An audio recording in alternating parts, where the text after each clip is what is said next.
to speak. I think I just want to reemphasize the importance of the leadership that Mr. President himself provided for this reform. I don't think there's anyone in Nigeria that will disagree with that. We always talk about political will. This is the actual demonstration of political will. Even when it became so heated, there were people calling names, it became politically risky for even Mr. President because it took a different dimension from regional issues to religious issues. And those things are things Nigerians are sensitive about. An average leader would have just backed down. He kept encouraging us to say, let's keep doing it. It's the right thing. I do not take that for granted, and I thought I should put it on record. And I've said a couple of times, Mr. President did not dictate anything to us. He allowed us to do our work professionally, only asking us questions and providing guidance. I think that's a very important example of how to provide leadership. Another thing that Mr. President did, which is extremely important, was to say he wasn't looking for a committee that will advise and take photos and walk away. He said we have to stay the course and support the government to implement. And anytime I think about it and I look back, I say, imagine we had submitted a report that says we write Nigerian laws and we took photos and left. When it became very controversial, how would we have been able to deal with it? I think this model should be replicated for subsequent reforms because it has worked. Having said that, today is a very important day in the life of our country and by extension in the life of our people. Nothing of this magnitude has been done in the history of Nigeria, pre or post independence. Today is the day that very holistic reform that we have been asking for, some of us have been practicing as professionals for more than 2 decades.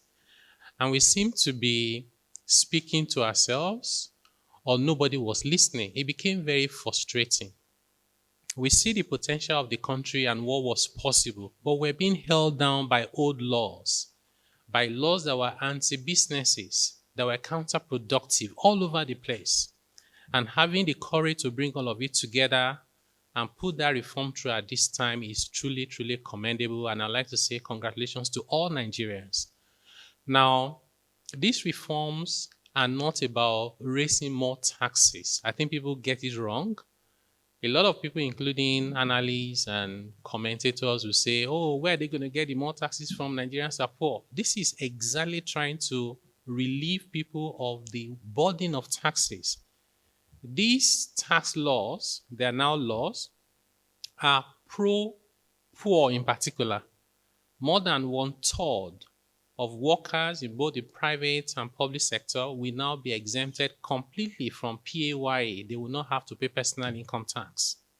Small businesses, over 90% of small and micro nano businesses will no longer have to worry about paying corporate income tax or charging VAT or even deducting withholding tax or paying PAYE for their employees. What this means is that there will be more money in the hands of the ordinary Nigerian to take care of their daily needs.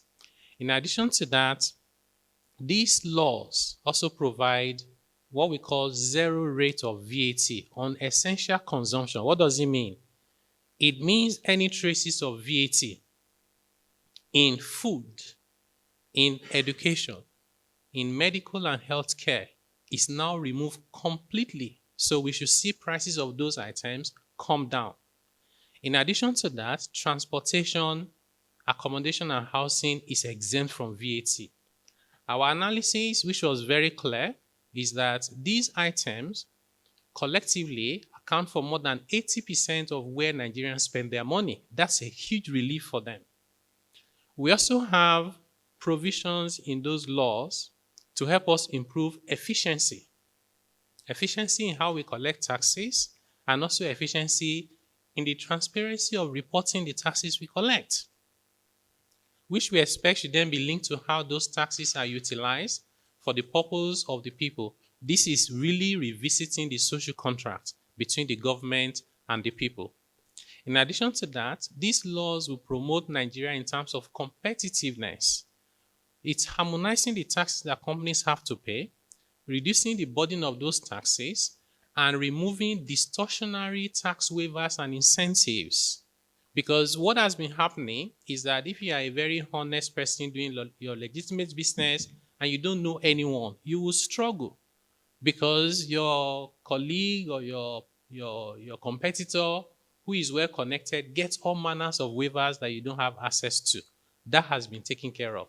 There is now transparent incentive regime, reducing discretion and subjectivity, and it's available to anyone once the conditions are met. We also have provisions that speak to wasteful incentive generally, including how do we address tax evasion.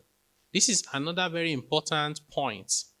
If you have two people doing business, one person is paying their taxes correctly and honestly, the other person is evading their taxes and paying bribe wherever they can find anyone. What we are essentially doing is we are incentivizing the tax evader and we are discouraging the compliant taxpayer. That is not a sustainable way of building a society. These tax laws also address that because it's going to make tax evasion now more expensive while simplifying voluntary compliance. This is how we can build a society we can all be proud of. Of course, if you allow me to continue, there are a lot of other issues that I'm excited to start talking about them. But I think what is most important is to remind ourselves that why this event of today is so important, the journey is just beginning. Writing the law, no matter how beautiful, no matter how transformative, no matter how innovative, means nothing if it is not properly implemented. So we are mindful of that. We're not going to relax. Mr. President has given us the charge that now is the time to move to implementation. And we're ready. We're prepared. It is not something we can do alone, even from the government side. It is something we have to do collectively. Private sector, public sector, civil society, professional bodies, tax consultants, everyone, including our international partners who mean well for Nigeria. This is a time to implement with sincerity, laser focus, and with purpose, so that when we look back in another 1 or 2 years, 3 years, 5 years, 10 years down the line, we will say, yes, we came together as a people and did the right thing for our country. May God bless Nigeria. First of all, appreciation goes to Mr. President for his courage, commitment, and for envisioned this kind of reform that we have today, which is part of what I said when we were inside, that this is a dream come true. We all know, because this is what we've explained during the course of this journey, that we have hold laws that we need to bring to states that actually match the situation that we have in our country today. And the SA media said it, that before we are federal land revenue before 2 hours. Today, by special grace of God, through the assent of Mr. President, we are now Nigeria Revenue Service, which is expanded scope to also focus on non-tax collection, increase efficiency, and actually match as a source, as the implementer of all other major tax that we have. For the basic benefits and questions and the real content of this law, I will yield shortly now to Mr. Taiwo to give you the rundown of what you are about to see and our implementation schedule, the timing, and the way we want to do it. I think I will use this opportunity to extend the nation's appreciation to Mr. President for having the courage to first think of the amendments that he brought and also putting those bills as they are and bringing them to the National Assembly. When he brought these bills to the National Assembly, we know the uproars that those bills attracted all over the country, especially in the northern part of the country. And we looked at those bills carefully. We had stakeholders consultations. Even with those that were really kicking against these bills, we sat with them, we listened to them, we took what they brought, and we also give them what we think about as a nation, so that this country can get something out of what we have done. And I believe that with consultations and the painstaking nature of the legislative processes that we've taken, I believe we brought out bills that seek the aspirations of Nigerians. And what are those aspirations? Just as has been highlighted by the chairman of the Presidential Task Force, we consider the less privileged in terms of earnings and see that we don't add burdens on them. You will also recall that in this country, sometimes we have more than about 72 or 3 different kind of taxes. And all those taxes have been harmonized right from local government, state, and the national. And also, we did not just relent there. We looked at the bills as they brought them on how it will affect the oil and gas industry.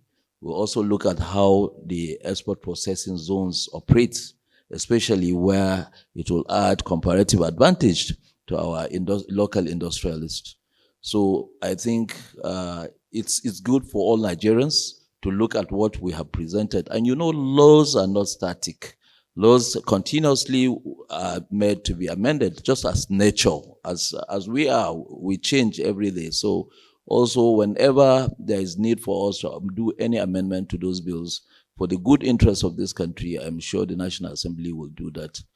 With this, I want to also extend the appreciation and the kind of cooperation we have right from the committee, the Presidential Committee, the FIRS, and even the presidency in terms of not interfering with what we were doing. We were given free hand and we did this thing painstakingly to the benefit of all Nigerians.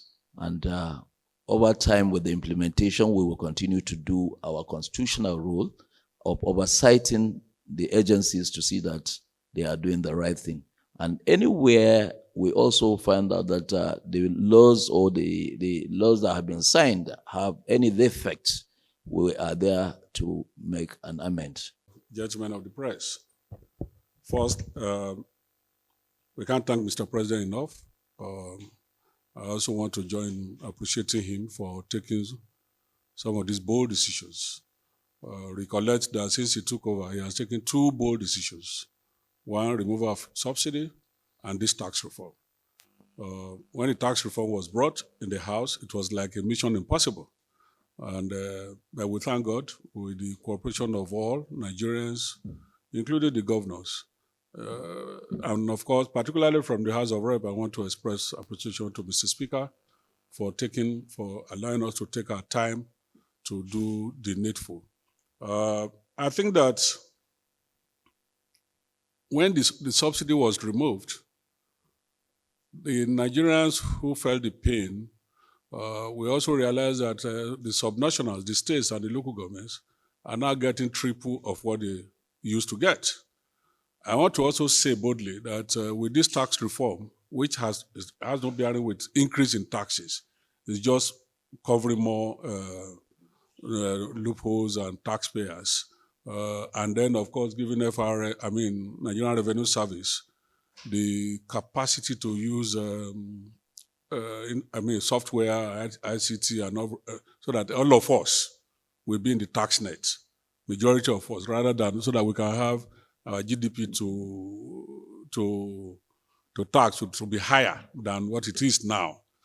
For me, I think that at the end of the day, by next year, when this thing starts to roll in, the subnationals again should be expecting an increase in their monthly revenue, which we know that it should be to the benefits of Nigerians at their various homes and local governments.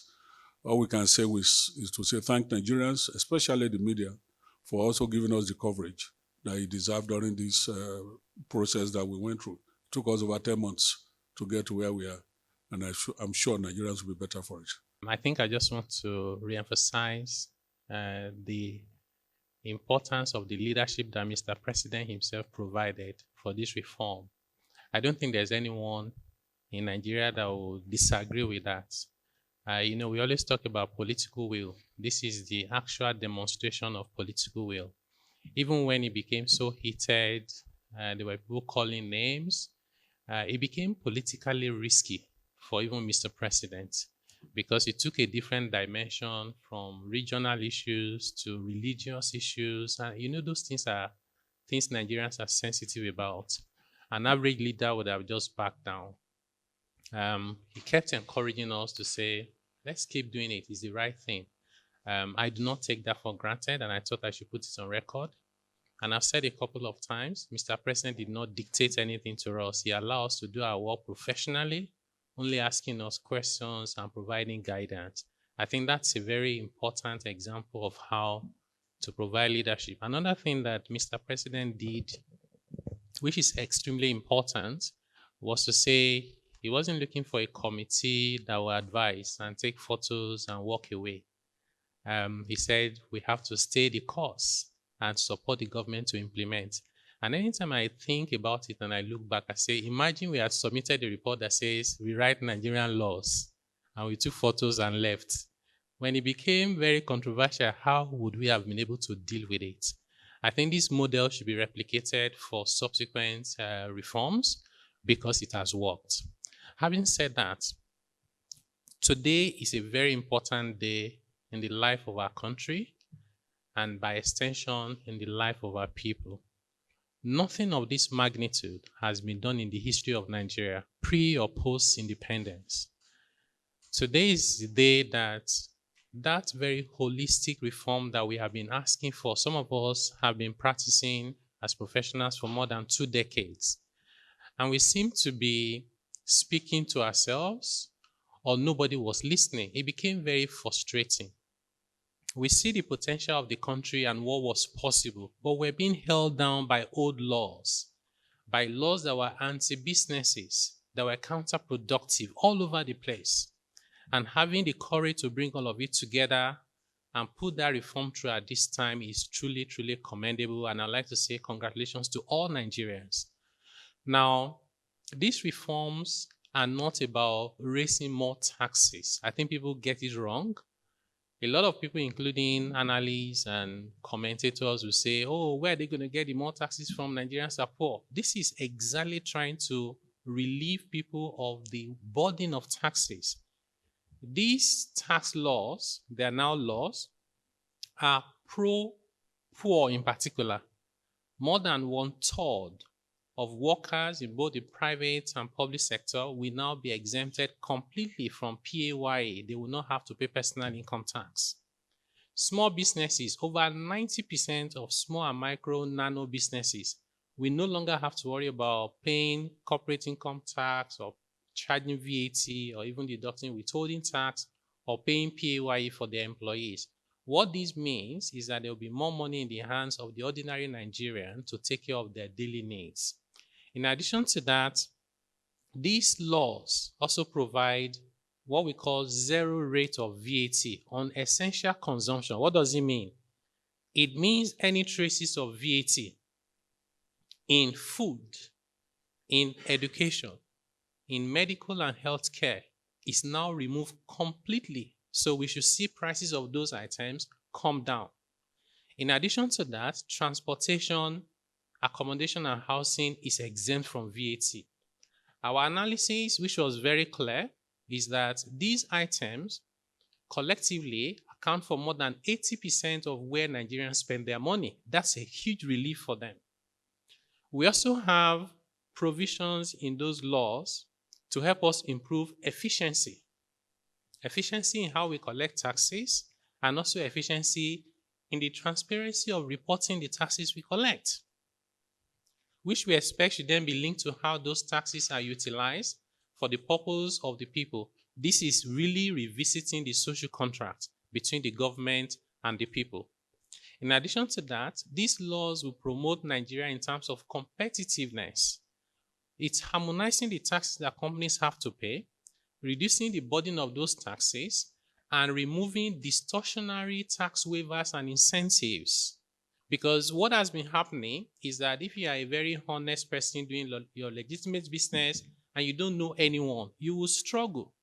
because your colleague or your competitor who is well connected gets all manners of waivers that you don't have access to. That has been taken care of. There is now transparent incentive regime, reducing discretion and subjectivity, and it's available to anyone once the conditions are met. We also have provisions that speak to wasteful incentive generally, including how do we address tax evasion. This is another very important point. If you have two people doing business, one person is paying their taxes correctly and honestly, the other person is evading their taxes and paying bribe wherever they can find anyone. What we are essentially doing is we are incentivizing the tax evader and we are discouraging the compliant taxpayer. That is not a sustainable way of building a society. These tax laws also address that because it's going to make tax evasion now more expensive while simplifying voluntary compliance. This is how we can build a society we can all be proud of. Of course, if you allow me to continue, there are a lot of other issues that I'm excited to start talking about them.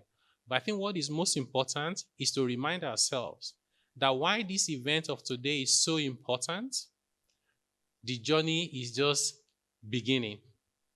Writing the law, no matter how beautiful, no matter how transformative, no matter how innovative, means nothing if it is not properly implemented. So we are mindful of that. We're not going to relax.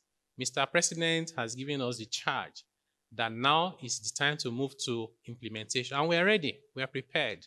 It is not something we can do alone, even from the government side. It is something we have to do collectively. Private sector, public sector, civil society, professional bodies, tax consultants, everyone, including our international partners who mean well for Nigeria. This is a time to implement with sincerity, laser focus, and with purpose, so that when we look back in another 1 or 2 years, 3 years, 5 years, 10 years down the line, we will say, yes, we came together as a people and did the right thing for our country. May God bless Nigeria. Based on best practices globally. Because when you have this kind of change, it takes time for all the stakeholder, participants, operators, and even the regulator to change the system. So with the magnanimity of the National Assembly, Mr. President, so the effective date will be January 1st, 2026 by the special grace of Almighty God. So we have full 6 months for both sensitization, planning, and also considering the fiscal year of the government. Because when you have this kind of change, it's not what you do mid-year, because if the application of law is better you start from the beginning of the year. So effective dates, by God's grace, will be 1st of January 2026.